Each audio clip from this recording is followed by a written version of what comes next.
What's good, everybody? This is your boy O05 Dynasty. I'm back with another video. I'm out and about. It's early in the morning, so I'm heading to the job. Gotta knock out some work. That 9 to 5, that 9 to 5 grind. Anyway, so what we're talking about is fake musical producers on the internet in the year 2026, and they've been here for a little while, right? The copy and clone generation. Everybody's copying and cloning each other. No originality. Nobody's teaching you how to be a real musical producer on the internet. It's just product reviews. Get my drum pack, loop pack, MIDI chord pack, sample pack, the analog this, analog that. It's all this fake stuff, right? So when I come and speak to you guys, I want you to understand this. If you stick around, you might learn something, okay?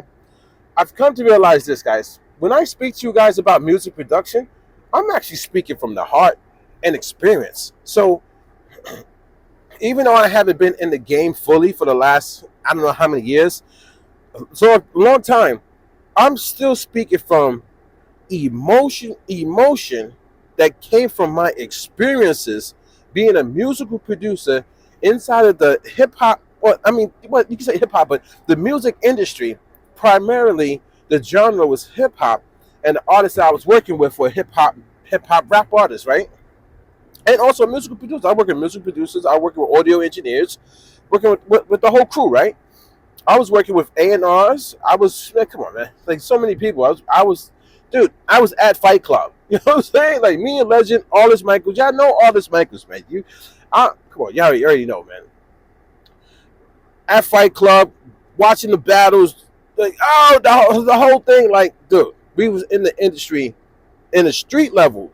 And to me, the street level is better than the commercial level, because commercial level is nothing but those parties that those people be trying to do crazy stuff to people and make you do this and do that, sign contracts and all this and that.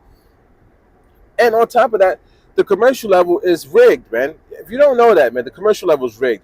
The street level is real grind and real sales, guys. Real sales. You got to really talk to your fans and sell your music to your fans and the customers, or try to make new fans. You know what I'm saying?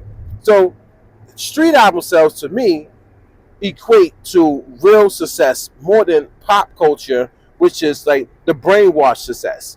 When people brainwash you into liking somebody, when they play the music on the radio for like 1,000 times, and you're forced into liking it because you hear it so much, right?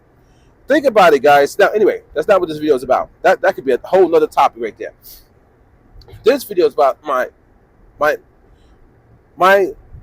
understanding of music production, right? Now, listen, guys. When somebody comes on the internet and they're speaking about gear, right? And they want to throw big words out there and try to seem like they're very knowledgeable about gear. That doesn't mean that they're a dope musical producer or they really know how to produce a record. They're just somebody who happened to study gear. But that doesn't equate to a musical producer. You can have a lot of people in the studio and nobody could be a musical producer. You can have a lot of people in the studio and only one person is a musical producer. And they probably won't even claim to be a musical producer, but they're the ones who's helping out with the studio session, being a conductor without even being a conductor. You know what I'm saying? They're not in charge. They're not the artist. They're just throwing things at you like, here, do this, do that. Why don't you try this, try that? Because they have the ear for it. Why do I say that, right? Because when I was doing music production and going to studios, I had little to no knowledge of what a music studio was and what it took to get a record together. So when I first started going to music studios, it was with Legend, and I would observe certain things. I would observe. But me observing and not putting it into practice doesn't mean I'm learning, because I don't know what the guy is doing over there on the screen. I just see him doing something over there on the screen, but I'm there. But I don't actually know what's happening, and the people are not telling you what's happening. They're not explaining it to you. They're working. So what happens? I now become a musical producer. Well, actually, before I became a musical producer, I became a beat maker. Oh, actually, before I became a beat maker, I became a student of the game, learning how to make a beat. So going through the practice of learning how to make a beat by sampling, because I didn't know how to do it original. I had no music theory, no knowledge or whatever, how to play any type of keys, chords, nothing, right? So by sampling, right? When I finally get a beat together that's pretty good by sampling, and we go to the studio to rock out, nobody asked me if I knew what I was doing, guys. Nobody, not one person, because they don't know. You know what I'm saying? And they're not going to assault your intelligence. So you come in and you just, oh, you're the beat maker. All right, cool. All right, this is what we're gonna do. Blah blah blah. That's the audio engineer talking. All right, cool. Let's give me the track. What tempo is it? Oh man, I forgot. I don't know what tempo it is. You know, like you make it. You do a lot of mess ups, man. When you first become a musical producer, a lot of mess ups. But anyway, I'll get back to that. So you following me? Stay along with me. Stay along with me. I'm getting somewhere. Okay, guys. This is what they're not going to tell you, guys. They're not going to tell you any of this stuff, guys. But listen. So now I'm in the studio, and now it's time to rock out to do the song, right? The beats loaded up, artists are in the booth, and guess what, guys? I don't know anything. Meaning, like, I don't even know what the EQ is. I made the beat, but I still don't even know what the EQ is. I don't know EQ. I don't know compression. I don't know what a flanger is. I don't know what a converter is. I don't know what is the analog signal path. I don't know transistors. I don't know anything, guys. The only thing I know is I made a beat. I don't even know how to produce myself. You understand, guys? So now let's go back to the other point. I get to this is like my first studio sessions. I get to the studio, I give the guy the CD, and he's asking me questions. What tempo is the beat? I don't know the tempo of the beat, man. I just made the beat. So now this guy got to take time to figure out how to count the tempo of the beat with his charts and all that stuff. I'm serious, guys. I'm not lying to you guys. You can ask Legend. The guy's name is Jazzed Out. That's the producer. Producer, audio engineer. He's a Caucasian dude, a white boy. You know what I'm saying? His name is Jazzed Out. He might be online. I don't know. I don't follow him enough like that. I'll name drop. So that's my receipt. So I'm not lying, guys. Jazzed Out, like what tempo? He finds out the tempo, or I guess comes close to it. But I don't think he finds out the tempo. But he's doing it. He's not going on the internet, guys. I'm trying to tell you, the internet days. These people, man, this is not the internet days. He's in the studio calculating and finds out the tempo of my beat. So now we start doing a song, and he's asking me certain questions, and I don't know. But I'm still producing a record, though, guys. So I'm like, I'll tell him, sure, I don't know about this, about that. And he's like, all right, cool. He'll figure it out. But that's a learning lesson for me to remember for the next time when I come to the studio. But I'm still producing a record, guys. You understand? So I'm still in the studio, and what I'm doing is I'm observing the artists. So I'm looking at the artists in the booth. I'm watching them.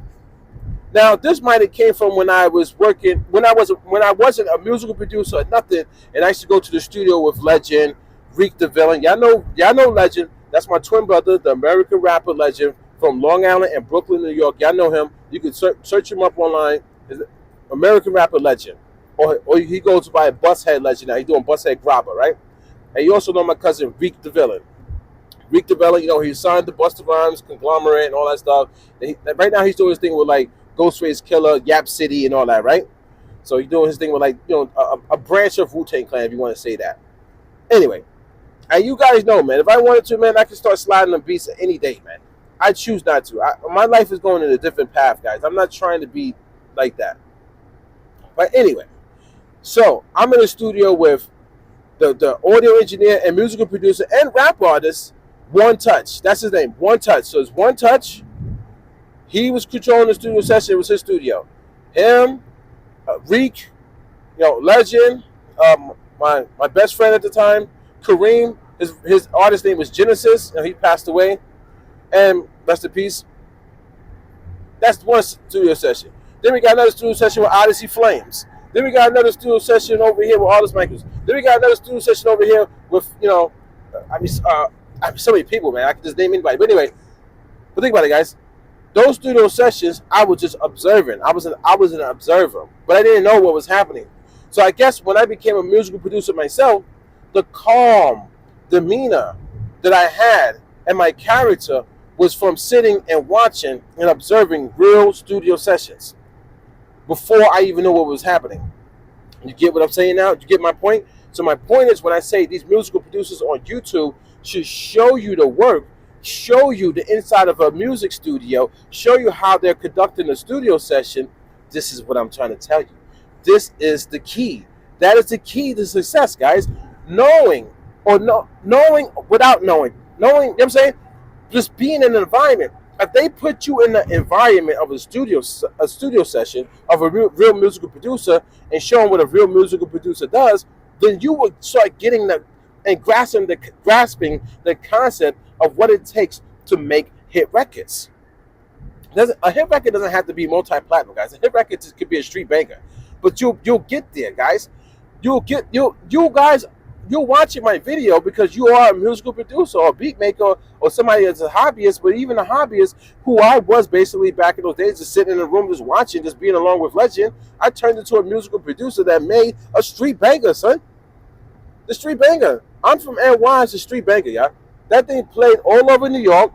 It played, I think, DJ Red Alert played it on, I forget what radio station he was at that time. Maybe it could have been Hot 97. He played it, just spun it really quick. You know what I'm saying? I think it was for like Unsigned Hype or some show. Well, one of those people played it on the radio just like one time, but that's success.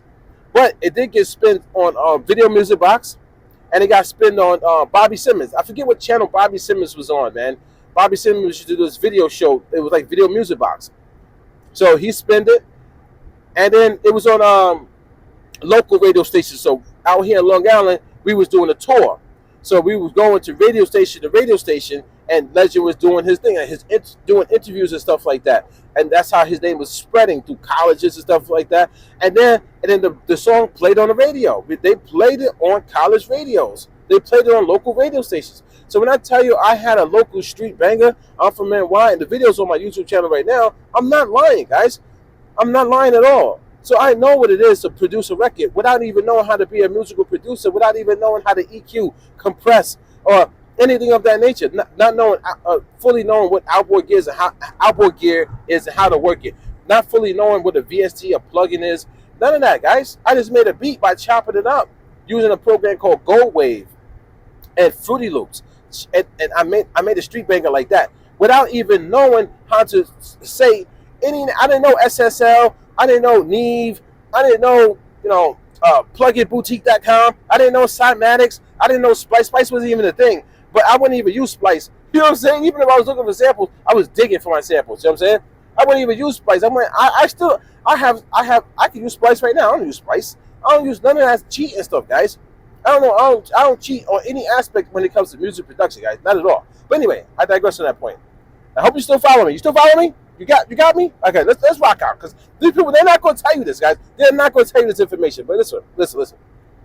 So, guys, in a studio session, I'm conducting a studio session by looking through the glass and watching the artist. And I'm watching the artist, and I'm seeing their emotion. Now, that emotion is how you conduct the studio session to slow it down, or to reel them back in, or to be like, all right, you got to pick up the pace. Give me more energy. I need a little more oomph in that. Yeah, I like how you said this, but maybe take this one word out. Yeah, that one syllable is messing with you. Take it out, and then you'll be able to flow better. That's producing the record, guys. That's producing the record. Before you even get to the studio, make sure your beat has a concept to it. Make sure you have a concept to it before you get there. Make sure the artist wrote the song up before they even got there. So now, when they get there, it's not like, oh, let's write the song in the studio. Don't do that. That's wasted time and money and energy. And it makes no sense. Your song's not going to come out like how it should. You want it to come out with emotion. So these guys, I had them prepare their rhymes before we got to the studio. And it's not that I had them. Legend was the artist. You know what I'm saying?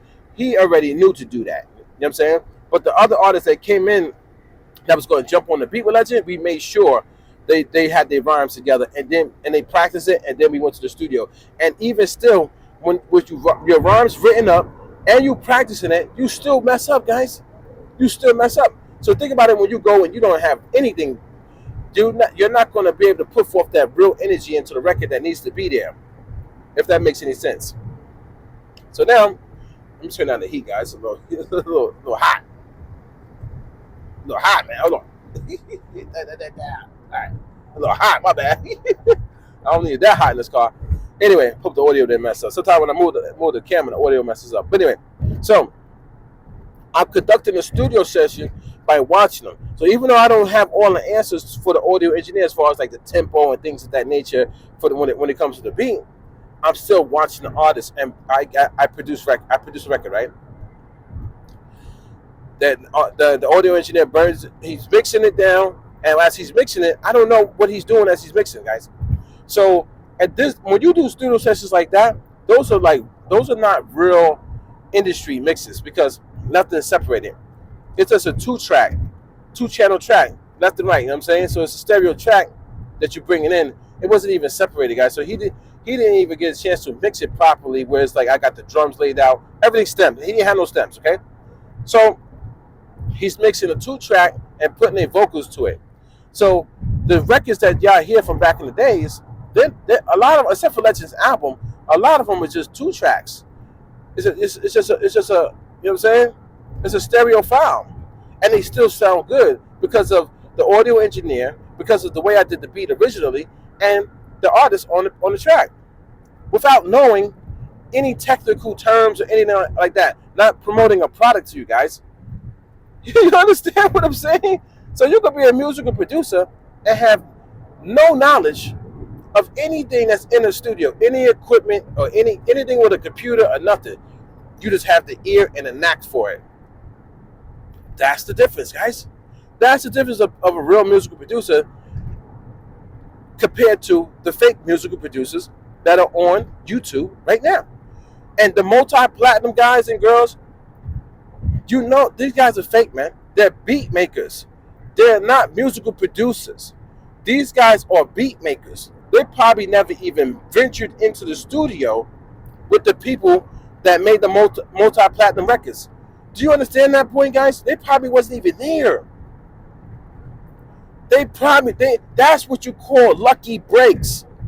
And you're praising somebody that got lucky breaks, and now they just, because they have a lot of terminology in their head, because it's been 20-something years that they've been talking about music and doing product reviews, so they could talk like they know it all.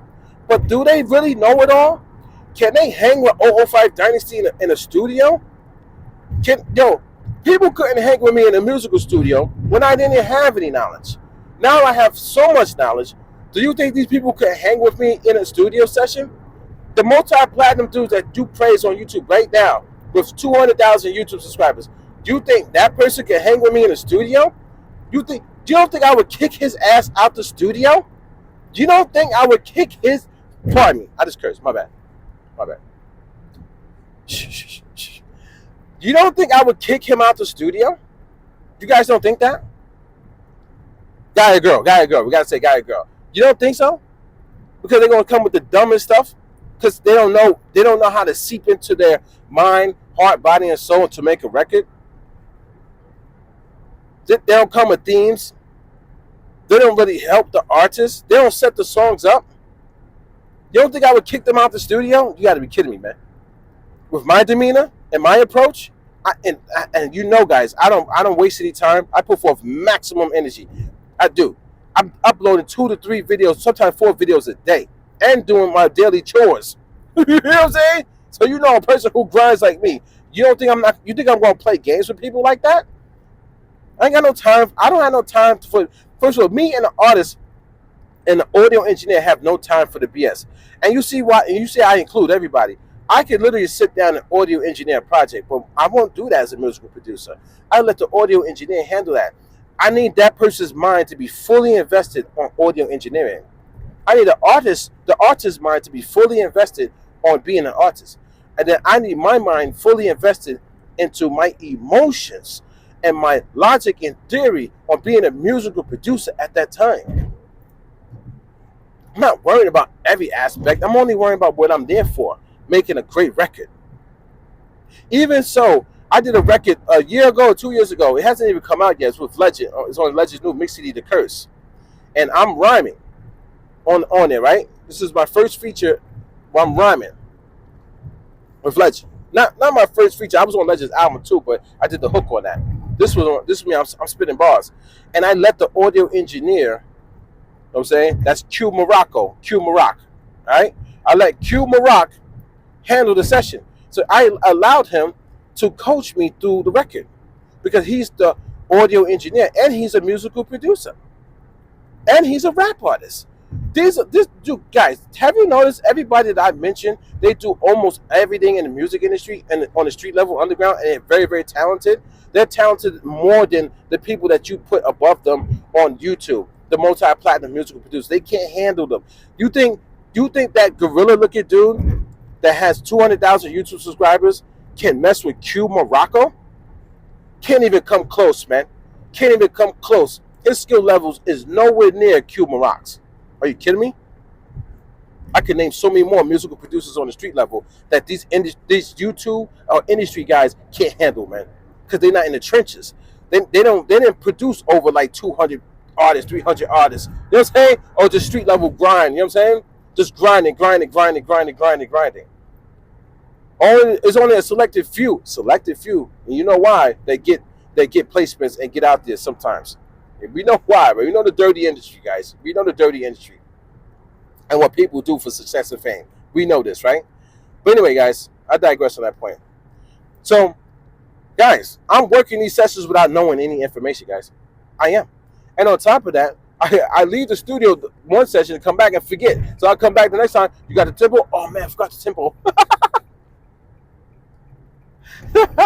And by the third session, I brought the tempo. So I bring the tempo of the beat. I bring everything that the guy needs. And then, boom, the studio session moves faster. Legend's over there laughing like, you crazy, Dynasty. Now, he didn't call me that. He called me Legacy. Yeah, you crazy, Legacy. You crazy. I'm like, we got this now. We got this. I'm getting it. I'm learning. Then I started learning the technical aspect of musical production. But before I learned the technical aspect, I was still able to produce records without knowing anything. So understand this, guys. These people are not showing you what a real musical producer is. Because my feelings and my hypothesis is this. They don't know what a real musical producer does. They don't understand it. And they don't have studio sessions to go to. And they don't have artists to work with. That's their problem. So you're listening to fake people online talking about gear all day, because that's the only thing they can do, which is not being a real musical producer. I give you guys facts. I give you guys stories. I give you guys scenarios, scenes, themes, basically little mini movies in my vlogs. Actually, my ultra ups, because these are ultra ups, ultra uploads. That's what these videos are. This is a new era in 2026. When you upload your video, they're called ultra ups or ultra uploads, and you're supposed to take it and document it after the fact. Put an article out and so forth, and then you educate people on, your topic and your point, and you'll forever be on like Google searches and things of that nature. That's an ultra up. But anyway, we're in a copy and clone generation, guys, and these people are copies and clones, and they're fake musical producers, and that's the problem. And I'm here to change it with Ghost Wave, my new genre of music that's taking over. Started in 2020. That's when I found it. That's when I established it. That was the origins. It was in 2020. Ghost Wave. But Ghost Wave is more than just a musical genre. It's a way of life. It's a culture. It's a way to get out of being stagnant form. You know what I'm saying? Like, it's getting out of the repetitive loop. It's getting out of the copy and clone generation. And we're moving forward with Ghost Wave. So this is your boy 005 Dynasty. Don't forget to Google me. I know this is a long video, but I hope you stay with me throughout the entire video. And hey guys, man, listen, I'm a real musical producer. I know what it takes to produce a record, and maybe in the future, I'll get back on my grind and doing so. I'm really, really thinking about it. Let me finish my website. Let me finish my wiki, and then let's see. Let's see. Because, man, you guys are going to be amazed at the work you see a musical producer does. And it's a lot of work. It's not easy. It's actually pretty hard. It's not as easy as what these people are putting out. First of all, I got to make some music, come up with a theme so that I can pitch it to these artists. I got to call them. Hopefully they pick up the phone. I haven't been in touch with people in so long. And if they pick up the phone, then I have to see if they're still doing music. And if they're still doing music, I have to see if they want to work. Other than that, I would have to go out and find new artists. So it would be a process. It's like it'd be like me starting over again, like a brand new baby, a newborn baby. But we'll see. This your boy 005 Dynasty. Don't forget to Google me, and I'll catch you guys on the next one, man. And I hope you guys have a fun and blessed day. And I hope you guys try to find a way to get away from those people on YouTube, man, that are lying to you every single day, and they're not being real musical producers. They're not. They're just doing fake video, any type of video content for YouTube monetization money. That's what they're doing.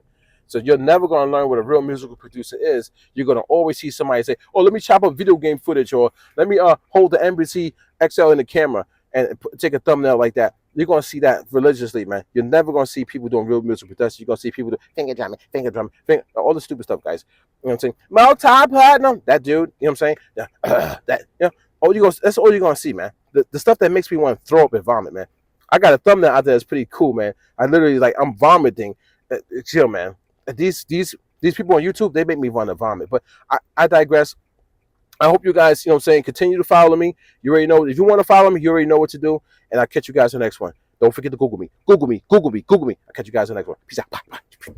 Bye.